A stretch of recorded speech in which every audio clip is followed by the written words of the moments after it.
Morning student. कल हमने आदि मानव के बारे में पढ़ा कि किस प्रकार आदि मानव जंगलों में व्यापार अपने खाने के लिए इधर उधर भटकता है और कैसे अपने खाने की व्यवस्था करता है। उसने किस प्रकार आग की खोज की। अब हम आगे पढ़ेंगे कि वहाँ की जलवायु कैसी थी, उस समय उसकी जलवायु कैसी थी। लगभग 12,000 साल पहले दुनिया की जलवायु में बड़े बदलाव आए। इसके परिणामस्वरूप कई क्षेत्रों में घास वाले मैदान बनने लगे। इसमें हिरण, बारहसिंगा, भेड़, बकरी, गाय जैसे उन जानवरों की संख्या बढ़ी जो घास खाकर जिंदा रह सकते थे। जो लोग इन जानवरों का शिकार करते वे भी इनके पीछे आए और इनके खाने पीने की आदतों और प्रजनन के समय की जानकारी हासिल करने लगे। हो सकता है कि तब लोग इन जानवरों को पकड़कर अपनी ज़रूरत के अनुसार पालने की बात सोचने लगे हों। साथ ही इस काल में मछली भी भोजन का महत्वपूर्ण स्रोत बन गई। मतलब उस वक्त क्या होने लगा कि लोगों को जानवरों के बारे में पता चला, जो वो उनको लगा ये सिर्फ घास खाते हैं, जिंदा रहते हैं, तो उन्होंने उसको पकड़कर उसको पालने की योजना बनाई जिससे उनको ज़रूरत का सामान मिल सके। अब एक खेती और पशुपालन की शुरुआत। इस दौरान उपमहाद्वीप के भिन्न भिन्न इलाकों में गेहूँ, जौ और धान जैसे अन्य अनाज प्राकृतिक रूप से उगने लगे। शायद महिलाओं, पुरुषों और बच्चों ने इन अनाजों को भोजन के लिए बटोरना शुरू कर दिया होगा। साथ ही वे ये भी सीखने लगे कि ये अनाज कहाँ उगते थे और कब पक कर तैयार होते हैं। ऐसा करते करते लोगों ने इन अनाजों को खुद पैदा करना सीख लिया। इस प्रकार धीरे धीरे वे कृषक बन गए। मतलब आदि मानव था, उसने पहले जानवरों को पाला, जानवरों के पालने पर उन्होंने खेती की शुरुआत की और धीरे धीरे वो एक किसान बन गए। इस तरह लोगों ने अपने घरों के आसपास चारा रखकर जानवरों को आकर्षित कर उन्हें पालतू बनाया होगा। सबसे पहले जिस जंगली जानवर को पालतू बनाया होगा वह कुत्ते का जंगली पूर्वज था। धीरे धीरे लोग भेड़, बकरी, गाय और सूअर जैसे जानवरों को अपने घरों के नज़दीक आने को उत्साहित करने लगे। ऐसे जानवर झुंड में रहते, वे ज़्यादातर घास खाते और अक्सर लोग अन्य जंगली जानवरों के आक्रमण से इनकी सुरक्षा किया करते और धीरे धीरे वे पशुपालक बन गए होंगे। समझ में आया कि आदि मानव धीरे धीरे उसने जानवरों को पाला, फिर खेती की और खेती करने के बाद वो धीरे धीरे जानवरों को अपने घरों की निजी देखभाल के लिए पालने लगा। इस प्रकार वो पहले किसान बना, उसके बाद वो पशुपालक बना, जानवरों को पालने वाले बन गए। एक नवीन जीवन शैली। इस प्रकार आदि मानव के जीवन में एक नया परिवर्तन हुआ जिसकी उसकी जीवन शैली में भी परिवर्तन हुआ।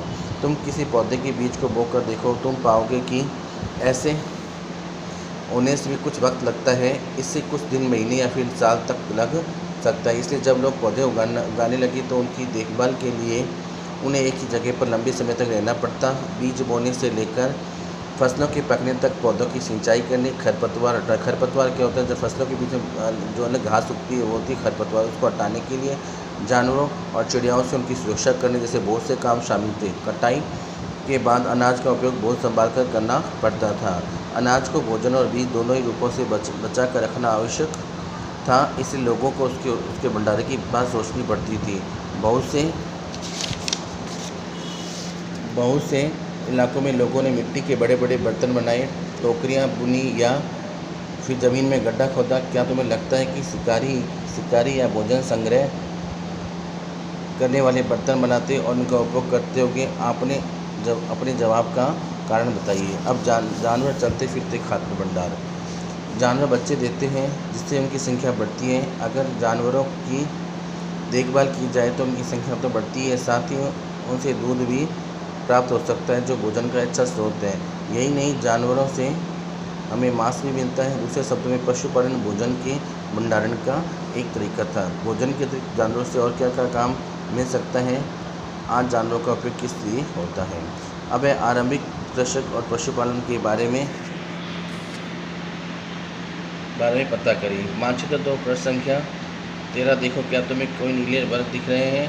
पता है इनमें से प्रत्येक बिंदु उस जगह को दर्शाता है जहाँ पुरातत्ववादियों को शुरुआती कृषकों और पशुपालन के होने के साक्ष्य मिले। ये पूरे उपमहाद्वीप में पाए जाते हैं। इनमें सबसे महत्वपूर्ण पश्चिमोत्तर क्षेत्र में, आधुनिक कश्मीर में और पूरी तरह दक्षिण भारत में पाए गए हैं। वास्तव में निर्दिष्ट स्थान कृषकों और पशुपालकों की बस्तियां थीं जो नहीं इसे जांचने के लिए वैज्ञानिक खुदाई में मिले पौधे और पशुओं की हड्डियों के नमूनों का अध्ययन करते हैं। इनमें से सबसे रोचक जले हुए अनाज के दानों के अवशेष हैं। ऐसा लगता है कि गलती से या फिर जानबूझकर जलाए गए होंगे।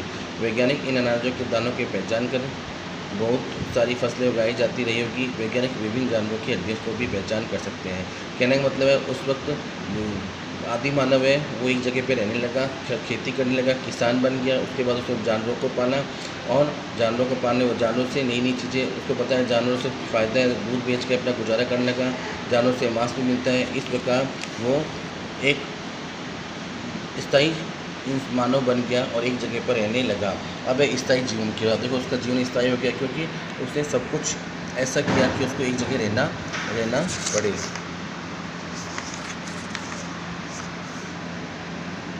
पुरातत्व अब स्थायी जीवन की ओर। पुरातत्व को कुछ पूरा स्थलों पर झोंपड़ियों और घरों के निशान मिले हैं, जैसा कि ब्रज लोग वर्तमान कश्मीर के लोग गड्ढे के नीचे घर बनाते हैं जिन्हें गर्तावास कहा जाता है। मतलब लोगों को जीवन स्थायी हो गया तो उन्हें वहाँ पे झोंपड़ी और घर के निशान के लोगों को अब एक ही जगह रहने के लिए उन्हें झोंपड़ियाँ या घर बनाना पड़ता। इनमें उतरने के लिए सीढ़ियाँ होती थी जिससे उन्हें ठंड के मौसम में सुरक्षा मिलती होगी। पुरातत्ववादियों को झोंपड़ियों के अंदर और बाहर दोनों ही स्थानों पर आग जलाने की जगह मिली है। ऐसा लगता है कि लोग मौसम के अनुसार घर के अंदर या बाहर खाना पकाते हैं। एक गर्तवास का चित्र बनाओ। बहुत सारी जगहों से पत्थर के औजार मिले हैं। इनमें से कई ऐसे हैं जो पूरा पाषाण युगीन उपकरणों से भिन्न है, इसलिए इन्हें नवपाषाण युग का माना गया है। इनमें वे औजार भी हैं जिनकी धार को और अधिक पैना करने के लिए उन पर पॉलिश कराई जाती है। ओखली और मूसल का प्रयोग अनाज तथा वनस्पतियों से प्राप्त अन्य चीज़ों को पीसने के लिए किया जाता है। आज हजारों साल बाद भी ओखली और मूसल का प्रयोग अनाज पीसने के लिए किया जाता है। इस तरह प्राचीन प्रस्तर युग में औजारों का निर्माण और प्रयोग लगातार होता रहा। कुछ औजार हड्डियों से भी बनाए जाते थे।